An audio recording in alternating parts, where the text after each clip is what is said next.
নমস্কার বন্ধুরা, মধুর রান্নাঘরে সবাইকে স্বাগত। আজকে নিয়ে চলে এসেছি নোনতা পুলি পিঠে। আপনারা মিষ্টি পুলি পিঠে অনেক খেয়েছেন, একবার এই নোনতা পুলি পিঠে একবার খেয়ে দেখুন, অবশ্যই আপনাদেরকে ভালো লাগবে। আমি একটা পিঠেকে ভেঙে দেখাচ্ছি, দেখুন কিভাবে পুরটা ভরা আছে, একদম পুরে ঠাসা, পুরটা কিন্তু বেরিয়ে যায়নি। রেসিপিটা কিভাবে বানানো হচ্ছে দেখে নেওয়া যাক। পিঠেগুলো বানানোর জন্য প্রথমে একটা কড়াই বসিয়ে দিয়েছি, আমি পুরটা আগে বানিয়ে নেবো। তার জন্য দিয়ে দিচ্ছি সরষের তেল 1 চামচ মতো। তেলটা আমি একটু গরম হতে দেবো। তেলটা গরম হয়ে গেছে, ফোড়নে দিচ্ছি গোটা জিরে। জিরেটা একটু ভেজে নিতে হবে, একটু গন্ধ ওঠা পর্যন্ত এটা ভেজে নিতে হবে। এখানে নিয়েছি রসুন কুচানো, আদা, কাঁচা লঙ্কা, পেঁয়াজ সবগুলোকে কুচিয়ে নিয়েছি। ভালোভাবে এটা ভাজা হয়ে গেছে, সুন্দর একটা গন্ধ উঠে গেছে। আমি রসুন কুচানোটা আগে দিয়ে দিচ্ছি। এখানে এটা 30 সেকেন্ড মতো এটা ভেজে নিতে হবে, একটু হালকা করে একটু নাড়াচাড়া দিয়ে ভাজা এটা আমার হয়ে গেছে। আমি এবার আদা কুচানোটা দিয়ে দিচ্ছি। এটাকেও 30 সেকেন্ড মতো আবার ভেজে নেবো একটু। এটা রসুনটা, আদা রসুন দুটোই ভাজা হয়ে গেছে। আমি পেঁয়াজ কুচানো আর কাঁচা লঙ্কা কুচানোটা দিয়ে দিচ্ছি। খুব ভালো করে এটা 1 মিনিট ভেজে নেব। খুব সুন্দর করে এটা নাড়াচাড়া দিয়ে ভেজে নিতে হবে। এখানে নিয়েছি কড়াইশুঁটি, ছাড়িয়ে আমি ফ্রেশ কড়াইশুঁটি নিয়েছি, ধুয়ে রেখেছিলাম, 1 বাটি দিয়ে দিলাম। এটাকেও ভালো আমি এখন 1 মিনিট মতো আবার নাড়াচাড়া দিয়ে ভেজে নেব। আমার ভাজা হয়ে গেছে। আমি এখানে আগে থেকে আলুকে সেদ্ধ করে ম্যাশ করে রেখেছি, এই সেদ্ধ আলুটা দিয়ে দিচ্ছি। সেদ্ধ আলুটা দিয়ে সব একসঙ্গে মিশিয়ে নিতে হবে, একসঙ্গে মিশিয়ে নেব। দিয়েছি স্বাদ মতো লবণ, এই যে একটু শুকনো লঙ্কার গুঁড়ো। আর আপনি এখানে ঝালটা কম বেশি এটা বাড়িয়ে নিতে পারেন বা কমিয়ে নিতে পারেন। সব একসঙ্গে মিশিয়ে নিতে হবে। মিশিয়ে নেওয়া হয়ে গেছে, একটু দিয়েছি চিনি স্বাদ মতো, ব্যালেন্সের জন্য। এখানে চিনিটা আপনাদের পছন্দ না হলে এটা বাদ দিয়ে দেবেন। সামান্য একটু হলুদের গুঁড়ো, আবারও সব কিছু একসঙ্গে মিশিয়ে নিতে হবে, মিশিয়ে নেব।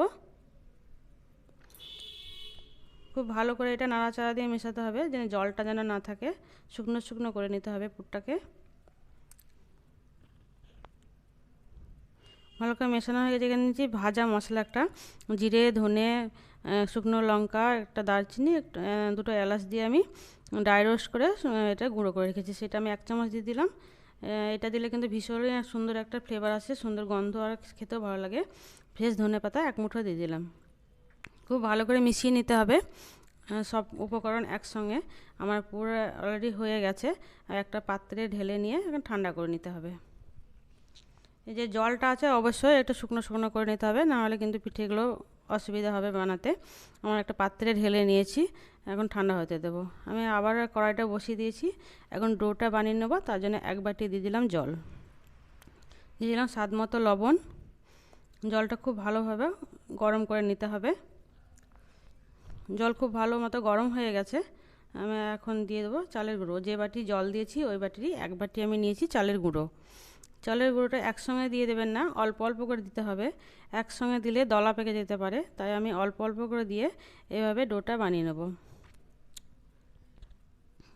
দেখুন অল্প অল্প করে দিয়ে আমি ডোটা বানিয়ে নিচ্ছি।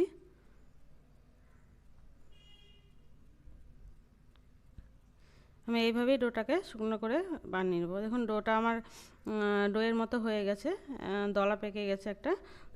এটাকে আমি এখন একটা পাত্রে তুলে নেব।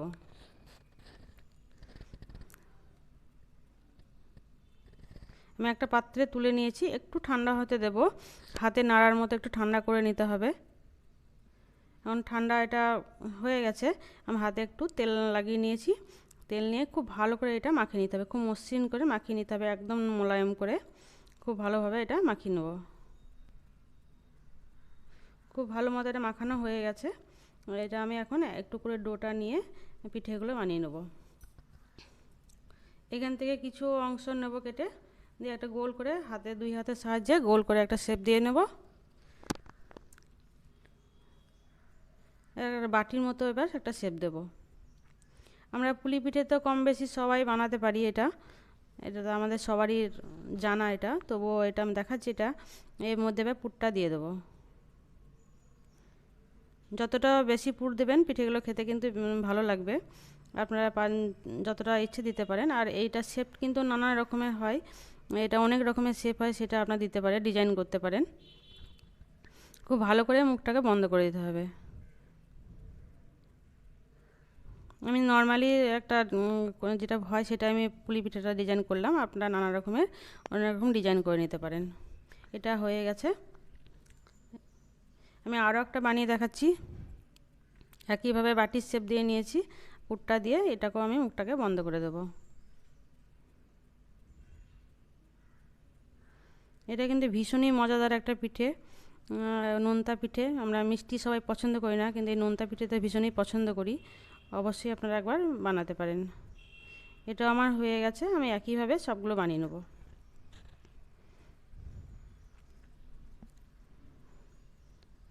আমার অর্ধেকটা বানানো হয়ে গেছে, আমি অর্ধেকটা আগে রান্না হতে দেবো, তারপরে বাকিটা আমি পরে বানিয়ে নেবো। এদিকে আমি কড়াইয়ে জল বসিয়ে দিয়েছি, জলটা খুব ভালো মতো গরম হয়ে গেছে, ফুটতে শুরু করেছে। আমি পিঠেগুলো দিয়ে দেবো। আমার যতগুলো একবারে আঁটবে আমি কড়াইয়ের মধ্যে দিয়ে দেবো। আর এই পিঠে কিন্তু নাড়াচাড়া করার কোনো প্রয়োজন নাই, যখন হয়ে যাবে নিজে থেকেই উপরে ভেসে উঠবে।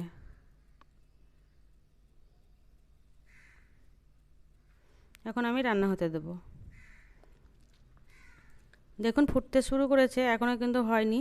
যখন হবে আপনি ভেসে উঠবে, এই যে আস্তে আস্তে ভেসে উঠতে শুরু করেছে, যেগুলো হয়ে গেছে উপরের দিকে ভেসে উঠছে। এখন সবগুলোই হয়ে গেছে, আমি এখন একটা পাত্রে তুলে নেব।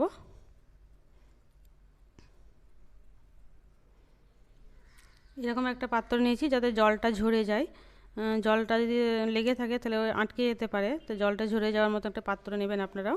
আমার সবগুলো তুলে নিয়েছি, বাকি যে পিঠেগুলো আছে সেগুলো আমি একইভাবে রান্না করে নেব। এগুলো হয়ে গেছে, এগুলোকেও আমি তুলে নেব।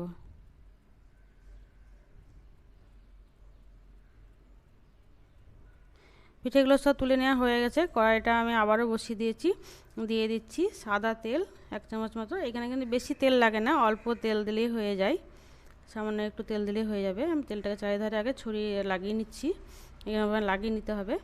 এবার পিঠেগুলো আমি আগে থেকে তুলে রেখেছি, সেই পিঠেগুলো দিয়ে দিচ্ছি। একটু ভেজে নিতে হবে, ভেজে নিলে কিন্তু ভীষণই একটা আলাদা স্বাদ হয়, খেতে খুব ভীষণই ভালো লাগে।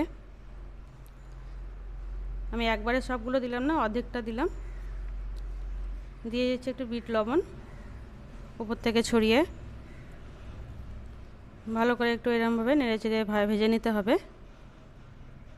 যে চিলি ফ্লেক্স দিয়ে দিচ্ছি, আমার চিলি ফ্লেক্স না থাকলে লাল লঙ্কা গুঁড়ো দিতে পারেন, বা শুকনো লঙ্কা ভেজে দিতে পারেন। একটু দিলাম চাট মশলা। চাট মশলাটা দিলে কিন্তু ভীষণই একটা স্বাদ হয়, একটা টকে ঝাল একটা স্বাদ পাবেন।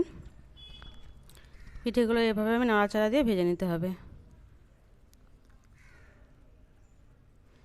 একটু ভেজে নেবো, একটু বেশি ভাজতে হবে না, হালকা করে ভাজলেই পিঠেগুলো হয়ে যায়।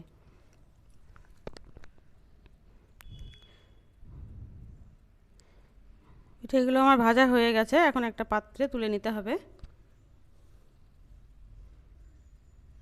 একটা পাত্রে তুলে নেব, আর একটু ধনেপাতা ছড়িয়ে এটাকে আমি পরিবেশন করব।